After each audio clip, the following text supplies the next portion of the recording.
Hi everyone, my name is Parul and I welcome you all to our channel UPSC by Anuj Jindal. In this particular video, I am going to talk about how to write answers when it comes to UPSC examination. Answers लिखना, to be honest, बहुत ज़्यादा challenging होता है. Why is that so? The first thing जो हमारे को as a challenge हम face करते हैं that we have so many constraint. Yes, constraint in terms of word limit. For instance, in order to write 10 marker, the word limit is 150 words. Right? Second constraint which we generally face is time limit. According to a research, in order to write 10 marker answer, it means in order to write at least 150 words, आपके पास on an average 7 to 8 minutes ही available होते हैं. Right.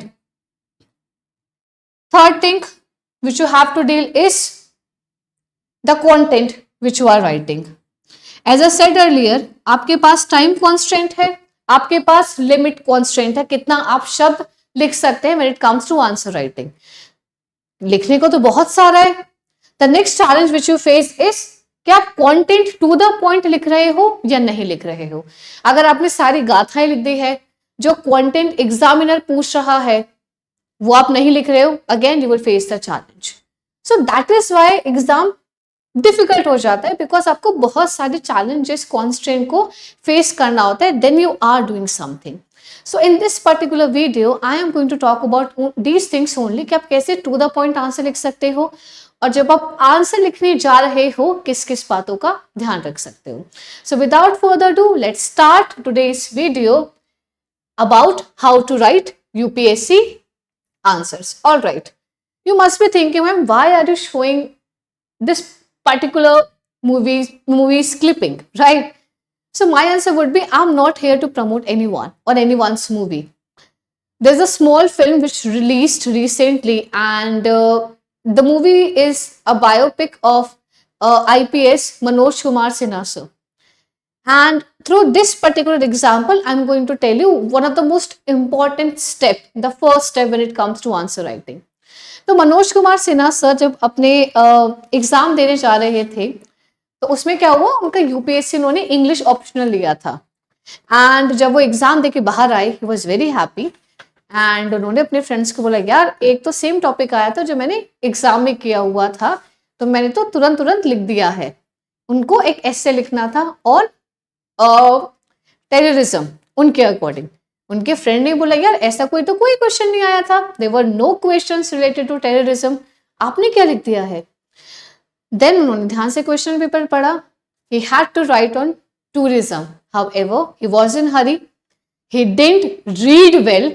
उनको लगा tourism को उन्होंने जल्दी में टेररिज्म रीड करके आंसर लिख दिया था. We all commit small mistakes and that is perfectly fine. However, that is the small example which I want to give in this particular video. And what is the example? The point is that you have to read properly. The first step, read the question properly, understand the question. There is no hurry. I know there is hurry, I know there is pressure, there is anxiety. But आपको इतना जल्दी नहीं करना है कि आप question में ना पढ़े, क्योंकि क्वेश्चन में अगर 10 सेकंड्स नहीं इन्वेस्ट कर रहे हैं तो बाकी के 7 to 8 मिनट्स में आप अच्छा कंटेंट नहीं लिख पाएंगे. इसके बाद बात करते हैं the next thing when it comes to answer writing is format, content, presentation, सबकी बात करेंगे. इससे पहले एक और इंपॉर्टेंट टॉपिक है जो मुझे आपसे बात करनी है. जैसे आपने क्वेश्चन रीड किया, आपने क्वेश्चन देखा, take 30 seconds guys. Take 30 seconds that time and brainstorm. You have to remember कि आपको 30 सेकेंड से ज्यादा नहीं बोलना है, ठीक है. I'm saying बोलना है, 30 सेकेंड से ज्यादा यहाँ पर आपको टाइम नहीं देना है. और इन 30 सेकेंड्स में आफ्टर रीडिंग द क्वेश्चन आप इंपॉर्टेंट कीवर्ड्स लिखेंगे जिनके बारे में आप एग्जाम में लिखने वाले हैं उस पर्टिकुलर क्वेश्चन में. जैसे कि मैंने कहा, आपको थर्ड कॉन्स्टेंट आपके पास कंटेंट की होती है. आपको सब कुछ नहीं लिखना है, you have to be to the point to the question. Right, क्योंकि वर्ड लिमिट भी आपके पास कम है, टाइम भी आपके पास कम है, तो आपने फर्स्ट 30 सेकेंड्स दिए अपने आप को और आपने फटाफट से इंपॉर्टेंट पॉइंट्स लिख दिए whatever you are going to cover, ठीक है। These are the 2 important steps you will be doing when you are solving any answer or when you are writing any answer. All right, अब बात करते हैं subsequent steps की, इसके बाद हमारे पास कौन कौन से steps होते हैं। The next one we have format, then we are going to discuss about content and then presentation. First, let's discuss about the format. So आपको पता है, it's a very basic thing we have been learning since childhood. That is, we have to write a proper introduction. After that, we have to write a body, the main content, and then you have to write a conclusion. अब बात करते हैं individual topics की, हम कैसे कैसे लिख सकते हैं। Introduction is quite important because examiner wants to know what are you going to write. Right, तो इंट्रोडक्शन फर्स्ट इंपॉर्टेंट थिंग, ज्यादा बड़ा नहीं होना चाहिए। सो यू आर जस्ट, अगर आपको कोई डेफिनेशन पूछी है, कोई कंसेप्ट है, you can explain that concept how, and आपको 3 to 4 लाइन से ज्यादा इंट्रोडक्शन नहीं लिखना है। समथिंग वेरी इंपॉर्टेंट, अगेन 150 पर वर्ड लिमिट है, इतना, उससे ज्यादा आपको एक्सीड नहीं करना है। आपके बाकी क्वेश्चंस क्या करेंगे, सेक्रीफाइस करेंगे। That is the important point which I wanted to highlight.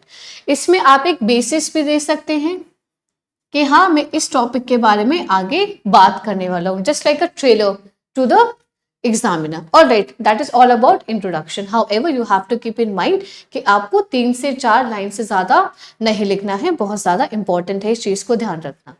अब बात करते हैं बॉडी में। Body, as I said earlier, it's a main content. You have to be very cautious while you are writing the body, because majorly जो आपको marks मिलते हैं वो बॉडी पढ़कर ही मिलते हैं। इंपॉर्टेंट है, इस पर भी ध्यान देना। अब यहां पर आप इंपॉर्टेंट चीज लिखेंगे। फॉर इंस्टेंस, क्वेश्चन आया, please explain the theory of Maslow's theory of needs and explain the difference between Maslow's opinion and Herzberg opinions. आपके पास ये क्वेश्चन आया, आपने इनिशियली आप क्या एक्सप्लेन करेंगे, Maslow's थ्योरी क्या है इन ब्रीफ, उसमें what in your introduction, then you are going to write in body about the वो जो 5 needs उनकी given है from physiological till social actualization needs, अब उनके बारे में ब्रीफ में बताएंगे। ब्रीफ में बताना है आपको, उनको ये नहीं बताना है कि यार एग्जामिनर को कि मैंने पीएचडी की है मैनेजमेंट में, नहीं। अगर पीएचडी जैसा लिखोगे, इतने बड़े बड़े आंसर्स लिखोगे तो वर्ड लिमिट एक्सीड करोगे, इवेंचुअली टाइम एक्सीड करोगे, एंड इवेंचुअली बाकी आपके क्वेश्चन सफर होंगे। You have to be very brief here in the conclusion when you are writing specifically 10 marker question. Alright, और यहाँ पर आपको गाथाएं नहीं लिखनी है, you have to be stick to the conclusion, you have to write only those points जो कि एग्जामिनर ढूंढ रहा है। और यहाँ पर आपकी बात आ जाती है मेन कॉन्टेंट में, आपने कीवर्ड्स लिख दिए, डेफिनेशंस लिख दी, ये हम बात करेंगे आगे डिटेल में भी, बट मेन कंटेंट इंपॉर्टेंट है। देन बात करते हैं कंक्लूजन की। Conclusion is quite important. कुछ बच्चे गलती करते हैं, they don't write the conclusion because they are running out of time. However it is important, examiner wants to know, specifically अगर डिस्कशन वाला क्वेश्चन आए, ओपिनियन वाला क्वेश्चन आए, what do you think about the same. So conclusion में first you can give the summary what ever you have written, right? In addition to that, you can also mention as a way forward, as I mentioned, you can give your opinion that this is what I think, this is what you individual personality think when it comes to this particular point, or maybe you can, as I said earlier, just a synonym, you can give your suggestions as well. So these are the important points whenever you are writing an answer. However, one thing, stop in between, have a glance, आप देखो क्या word limit में लिख रहे हो या नहीं लिख रहे हो। For instance, after writing introduction और maybe when you writing introduction, देख लो कि हाँ इंट्रोडक्शन इतना बहुत है, ऐसे नहीं आप बॉडी में जाके आपने रियलाइज करा when you writing this particular part कि यार यहाँ तो मैंने ज्यादा लिख दिया है। इंट्रोडक्शन कितना भी बड़ा मिलो, मार्क्स नहीं मिलेंगे जब तक बॉडी और कंक्लूजन सॉलिड नहीं है। तो this was again an important thing जो मुझे हाईलाइट करनी थी। अब बात करते हैं नेक्स्ट के बारे में। The next point is content. So these things are very important. आप किसी भी ऑथर की डेफिनेशन लिख सकते हो, जबरदस्ती नहीं है। If you remember the definition exactly, and it's important then to write the name of the author as well, that this was a gentleman who gave the definition of particular thing. For instance, आप management के functions लिख रहे हो, तो कुछ management के functions Henry Fayol ने भी दिए हैं, तो आपने स्पेसिफाई करना है these are the functions given by mister Henri Fayol under management. You have to specify, you have to give proof to the person, to the examiner that yes, whatever I am writing, this has authenticity. Same, अगर आप कुछ facts लिख रहे हो, you have to mention.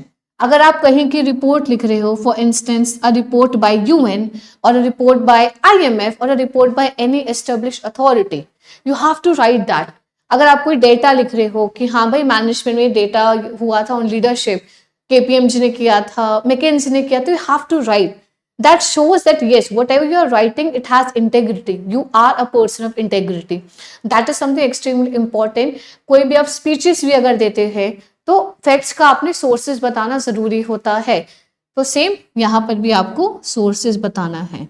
Arguments, कुछ arguments वाले भी question आते हैं, आप वो भी लिख सकते हैं. However, you have to follow an optimistic approach while you are writing such kind of arguments, because उनको लड़ाकू बंदा नहीं चाहिए वहां पे. You have to present your opinion, you have to present your ideas in a much positive way, and that is what they are looking for. All right, I hope इतना ठीक है.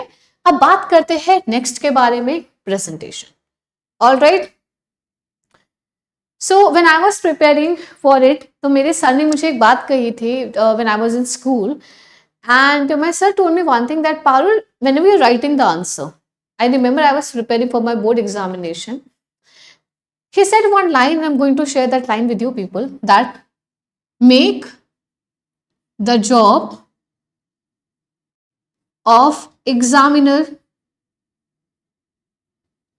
easy. Make the job of examiner easy. Very important.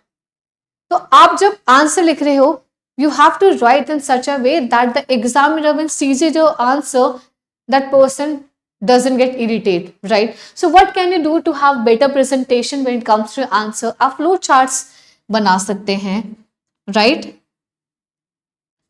आप और उसमें pie chart, if again आपके पास authentic information है उसकी, वो ड्रॉ कर सकते हैं. You can bold the answer, you have so many options to do. आप एक छोटू सा, आजकल लोग डायग्राम भी क्रिएट कर देते हैं. For instance, just an example, soil erosion पे क्वेश्चन आया, आपने उसको छोटू सा डायग्राम क्रिएट कर दिया. हाउएवर, आपको उनको इम्प्रेस करना है, बट आपको टाइम वेस्ट नहीं करना है. Whatever you are doing, that thing has to be relatable with the content you are writing on the sheet of paper, right? So these are the important things. Remember, presentation बहुत important है. Whenever your parents is serving you food or I serve you food, so आप उसको देखोगे, you judge the food, and उसके बाद अपने आप opinion form करेंगे. So it's important to make it good. To make it good, bold करिए, underline करिए important paragraph, comma लगाइए जहाँ पर भी ज़रूरत है, उसको annotations में लिखिए जहाँ पर भी important है. Do whatever it takes to write a good answer. However, do not do something extra कि हर एक को बोल्ड कर दिया है, सारा टाइम बोल्ड करने में ही लगा दिया है, अंडरलाइन करने में लगा दिया. नहीं, you have to be fast, you have to be quick. And how can you fast and quick on the day of the examination? When you are fast and quick while you are practicing at home. So जब घर में practice करें answer writing की, तो real life examination जैसा ही environment अपने घर पे रखिए, राइट? वैसे ही शिद्दत से पेपर लिखिए, अपने आप को उसी एनवायरमेंट में रखिए, lock your room and then write your answer के जैसे आप एग्जाम में ही हैं. So yes, that is all from my side in this small video. If in case you like the video, please do like the video and subscribe to our channel. That is all from my side. Let's see you in another video super soon. Thank you so much and all the best for your examination.